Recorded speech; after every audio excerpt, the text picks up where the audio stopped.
12. When it comes to affirmative action, Al Gore supports it unequivocally. George Bush isn't so sure. But by the time one of them gets to the White House, the matter could be academic. A case that could decide the issue once and for all is scheduled to begin next month in Ann Arbor, where 1/4 of the student body at the University of Michigan is a member of a minority group. The suit against the university is being brought by 3 white plaintiffs who say they didn't get accepted at Michigan because the admissions committee gives unfair and they claim unlawful advantage to minorities. One of those plaintiffs is Jennifer Gratz, who grew up in Southgate, Michigan. From childhood, it was her dream to attend college at the University of Michigan in Ann Arbor. Thought you'd get in pretty easily? I thought that I had made myself, I had done everything that I possibly could do. Gratz had a 3.8 grade point average and scored in the top 20% on her college boards. She was a member of the National Honor Society, vice president of the Student Council, a varsity cheerleader for 4 years, the class historian, and even found time to volunteer as both a tutor in math and as a senior citizen escort. But for the University of Michigan, it wasn't enough. She was rejected. I remember the day like it was yesterday. I came home from practice, cheerleading practice, and grabbed the mail, and it was a thin envelope, and then I opened it, and I read probably the first 3 lines at that point, and I started crying. I was mad, and I didn't understand why, and I didn't want to tell anyone, but right away I definitely knew that there was something wrong. Why? Well, it's common knowledge. They make it known that they use race and that there is a double standard. The university is unapologetic about its use of race in admissions. According to Michigan's President Lee Bollinger, it's the right thing to do.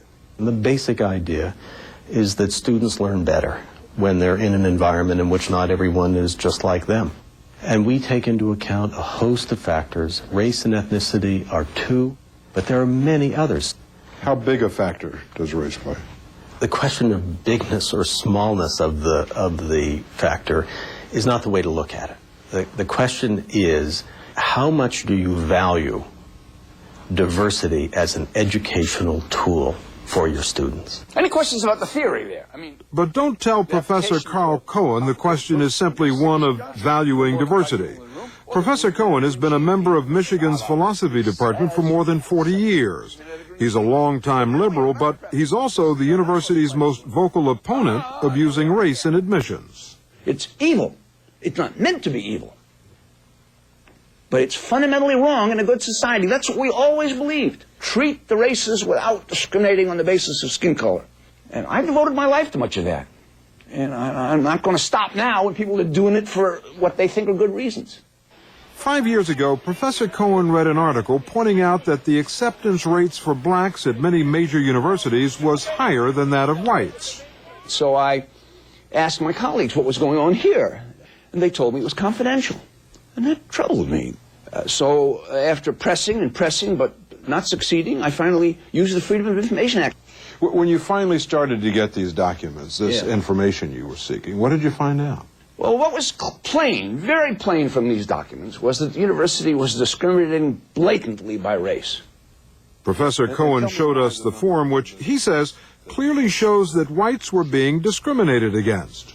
There's a little line up at the top of the form that says, use the top line for majority students, use the middle and bottom line for minority students.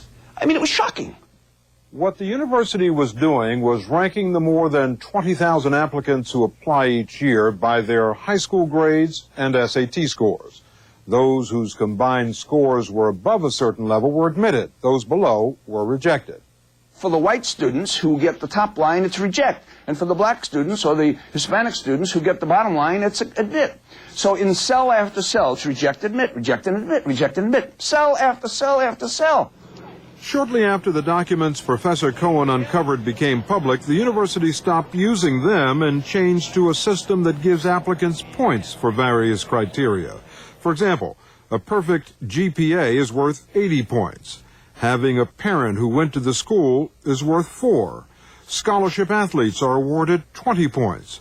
A perfect SAT score is worth 12 points. An outstanding essay gets you 1, and being a minority is worth 20. Liz Barry is the university's deputy general counsel. Is being a minority 20 times more important than writing an outstanding essay? Absolutely not. That's not how we think about 20 it. times the number of points. You get 1 point for an outstanding essay, 20 points if you're a minority. Mm-hmm. When our admissions counselors are looking at a file, they open it up and they take into account all these things. They'll look at the essay, and our system right now only affords 1 point for an outstanding essay, but it doesn't mean that that's all that essay means. It means 1 point. It means 1 point. You're not going to give them 2 points for it. But back to your sort of basic point, race matters in our admissions process. It matters because we know when we bring together a diverse student body, we get educational benefits. We've been very upfront about that. It's lawful according to the Supreme Court, and it's part of our process.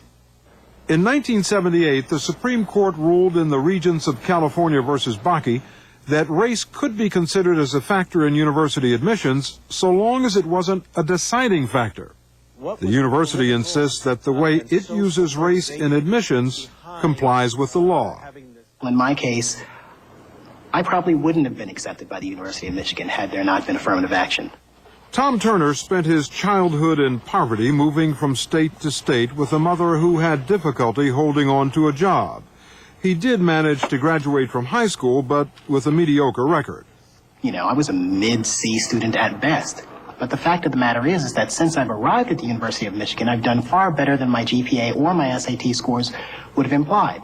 I was probably, you know, if I was lucky, a 2.5, 2.8 student in high school. I'm a 3.9 Phi Beta Kappa honors student in American culture now. Nobody could have possibly predicted that based on my high school scores or anything that came from high school. We brought together Turner and a group of other students with opposing views on affirmative action. Rory Diamond is chairman of the college Republicans. For every single student who gets in because of affirmative action, there's exactly one other student out there going to some other school who doesn't get to be on 60 Minutes, who doesn't get their story to be told, who didn't get in because they were white. They never had their shot to come here and get a 3.9, be Phi Beta Kappa.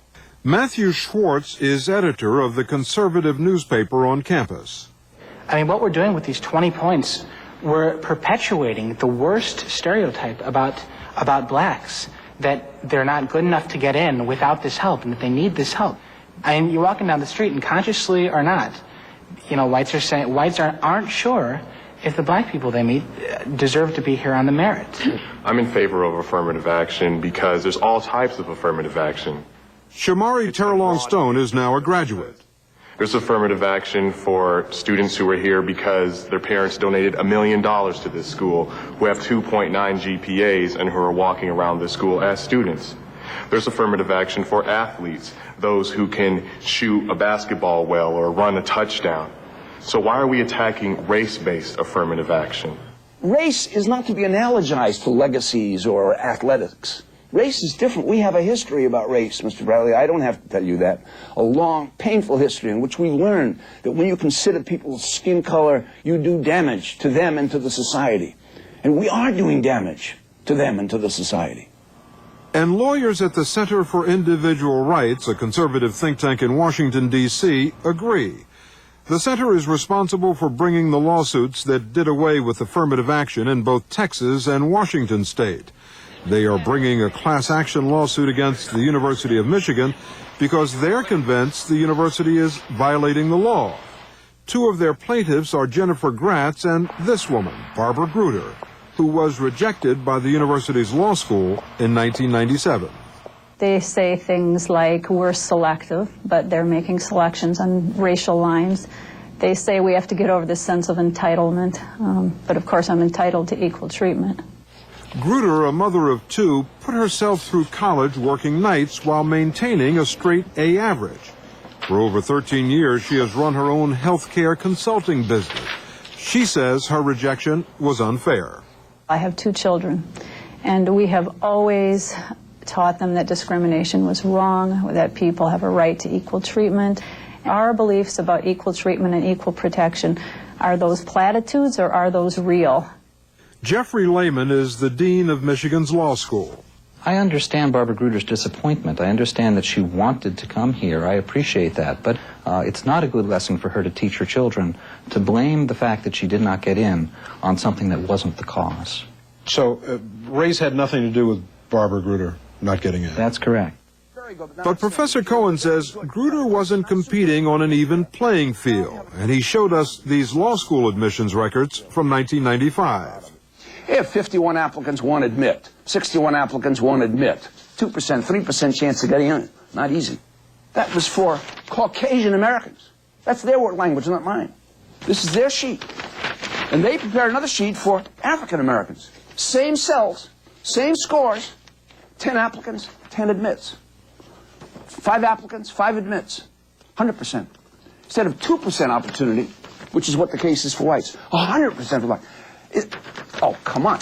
Look, they would like to get people sort of caught up in the intricacies of our process when the fundamental issue at stake here is, are colleges and universities going to be allowed to take race and ethnicity into account in their admissions process to pursue important educational aims?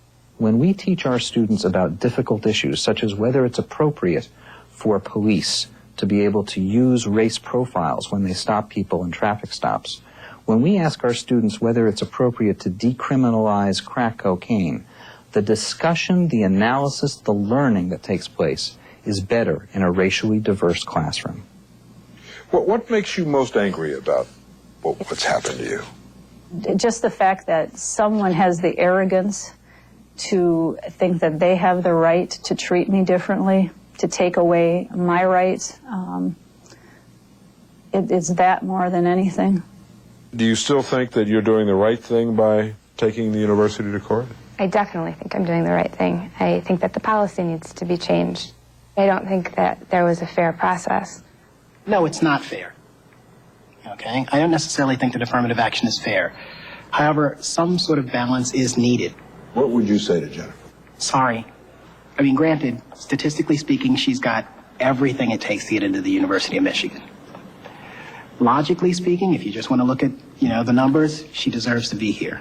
I'm simply saying that in the interest of diversity, perhaps she lost out. You think the university is going to win this lawsuit? I do. Why? Because at the end of the day, I think we have a policy that is consistent with the country's values. This is something the United States can and should be proud of. Dealing with race is hard. Every 50 years, perhaps, in our history, we've struggled with this, tried to deal with it and improve, and then perhaps grown tired and backed away. This is not the moment in which to back away.